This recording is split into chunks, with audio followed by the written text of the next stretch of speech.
Good afternoon everybody. ఈరోజు టాపిక్లో మనము హృదయాలు రకాలు అనేటువంటి టాపిక్ చూద్దాం.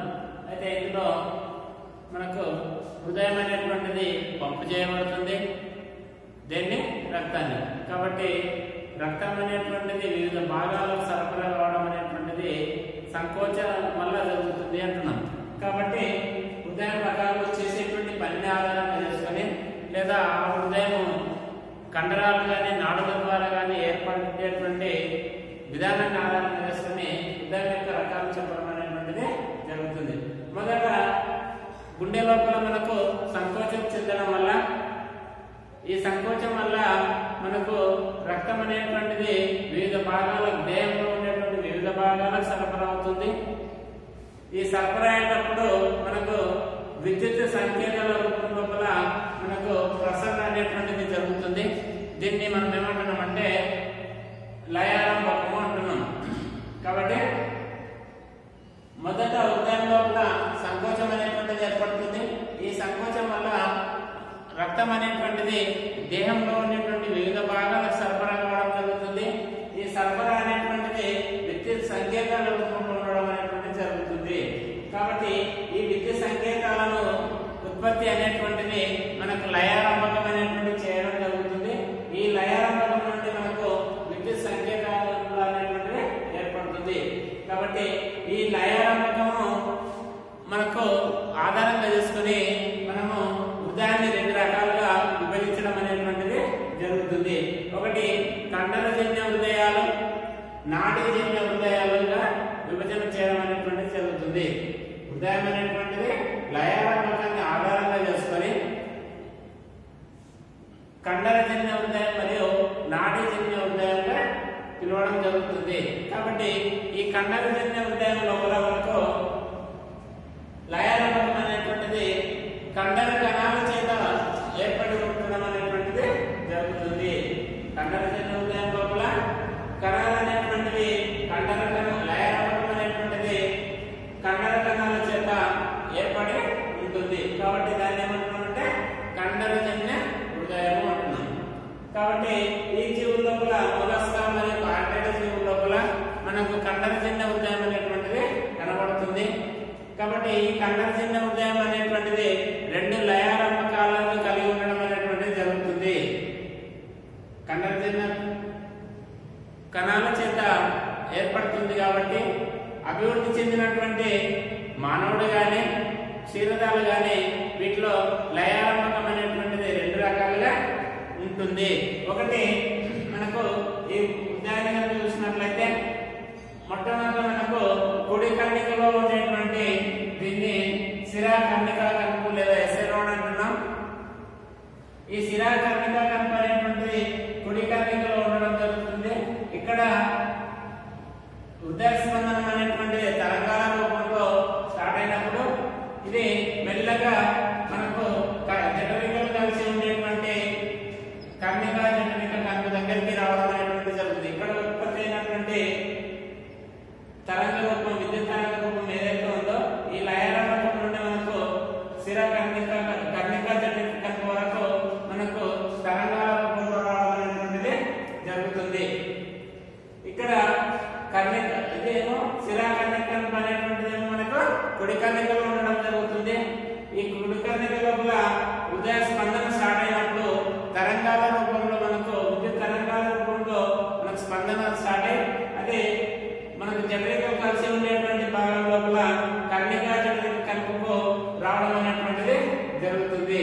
ఇది కర్ణిక కణుపు ఏవి నోడ్ అంటున్నాం.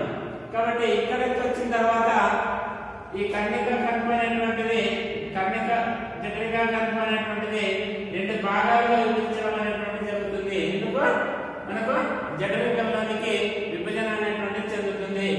ఈ విభజనను మనం ఏమంటున్నామంటే బండిల్ ఆఫ్ హీస్ అంటున్నాం. రెండు కర్ణిక జఠరిక కణుపు అనేటువంటిది రెండు జఠరికల్లోనికి విభజన అనేటువంటిది చెందుతుంది. కాబట్టి దీని మొత్తం మనం ఏమంటున్నాం అంటే బండిల్ ఆఫ్ హీస్ అంటున్నాం. ఈ విభజన శాఖలు ఏవైతే ఉన్నాయో వీటిని బండిల్ ఆఫ్ హీస్ యొక్క శాఖలుగా పిలవడం జరుగుతుంది. ఈ బండిల్ ఆఫ్ హీస్ శాఖలు అనేటువంటివి హృదయం మొత్తాన్ని కూడా ఆవరించబడి ఉండడం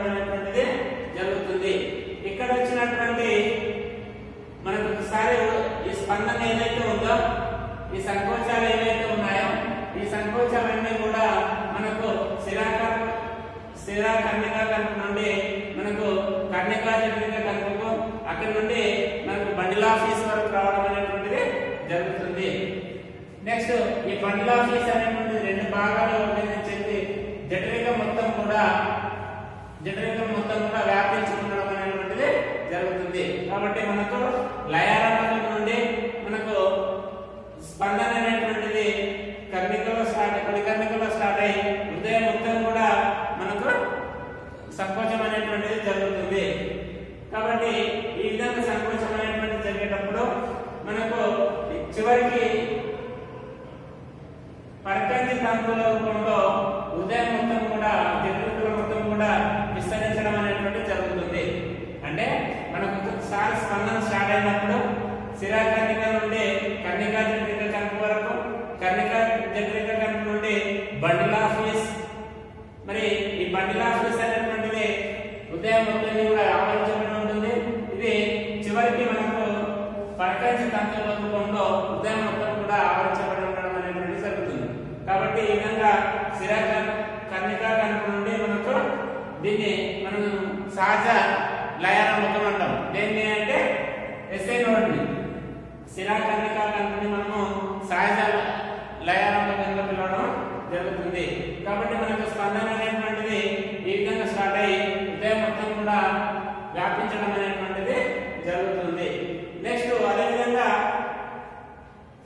ఈ స్పందనను లేదా హృదయ స్పందనను మనకు ఎసిటైల్ కోలిన్ అనేటువంటిది ఏదైతే ఉందో అది నిరోధించడం జరుగుతుంది కండరజన్య హృదయం లోపల. ఎసిటైల్ కోలిన్ అనేటువంటిది ఇది మనకు హృదయ స్పందన యొక్క వేగాన్ని లేదా సంకోచాన్ని తగ్గించడం, నిరోధించడం అనేటువంటిది జరుగుతుంది. దీనికి వ్యతిరేకంగా మనకు ఎడినాలిన్ అనేటువంటిది ఉత్తేజం చెంది హృదయ స్పందన అనేటువంటి పెరగడానికి ఉపయోగపడటం అనేటువంటిది జరుగుతుంది. ఇది మనకు కండరజన్య హృదయానికి సంబంధించినటువంటి ప్రాసెస్. నెక్స్ట్ నాడీజన్య హృదయం.